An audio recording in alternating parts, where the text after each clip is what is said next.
أما بعد أعوذ بالله من الشيطان الرجيم بسم الله الرحمن الرحيم اقرأ باسم ربك الذي خلق الإنسان من علق اقرأ وربك الأكرم الذي علم بالقلم علم الإنسان ما لم يعلم صدق الله العظيم। যাবতীয় উপাসনা আরাধনা সেই বিশ্ব নিয়ন্ত্রণের প্রতি নিবেদিত হোক যিনি মাহিয়ান গারিয়ান ও সর্বশক্তিমান, অনন্ত অসীম দয়ালু কৃপাবান। ভক্তি ও ভালোবাসার সহিত করি যার প্রশংসা বলি আলহামদুলিল্লাহ। তারপর শতকোটি দরুদ ও সালাম বর্ষিত হোক সেই মহামানবের প্রতি যিনি আগমন করেছিলেন বিশ্ববাসীর করুণা হয়ে, ভ্রান্ত পথিকের দিশারি হয়ে, যার উপাধি ছিল আল আমিন, আমানতদার, সাদিক, সত্যবাদী, যিনি মানব জাতিকে আদেশ দেন যে তলাবুল ইলমি ফরিসাতুন আলা কুল্লি মুসলিম। সেই নবীর শানে বলি দরুদ ও সালাম। আজকে আমার বক্তৃতার মূল বিষয় হলো আমি মক্তব। সম্মানিত শ্রোতা মণ্ডলী, আজকে আপনারা আমাকে দেখে বড় চিন্তিত ও অবাক হবেন, কারণ আপনারা এখনো পর্যন্ত আমার আসল পরিচয় জানতে পারেননি।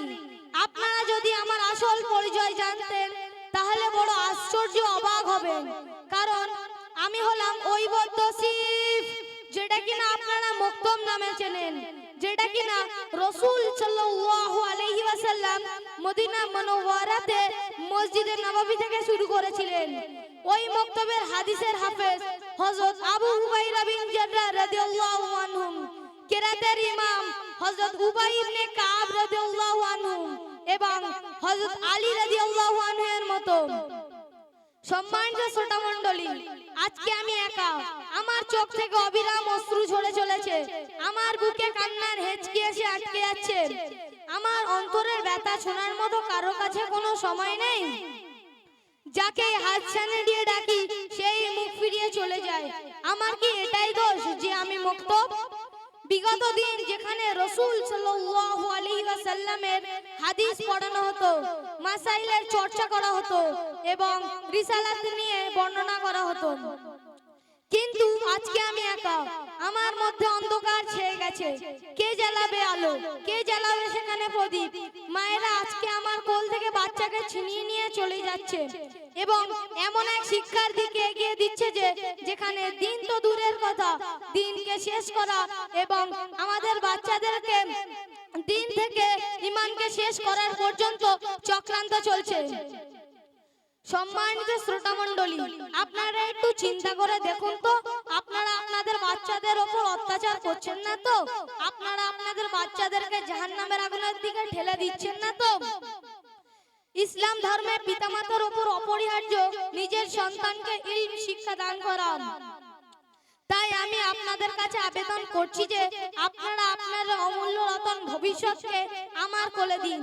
আমি তাদের জীবনকে ধন্য করে দেব, আখিরাতের সব রাস্তাকে আমি সতেজ করে দেব, রাসূল সাল্লাল্লাহু আলাইহি ওয়াসাল্লামের বাণী শেখাবো এবং জান্নাতের পথিক বানিয়ে দেব।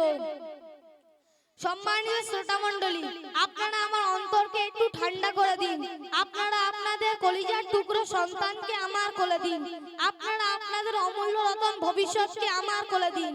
আমি তাদেরকে সত্যের দিশারি দেখাবো এবং আখিরাতের দিন আপনাকে নূরের মুকুট এবং জান্নাতের রাস্তা দেখাবো ইনশাআল্লাহ।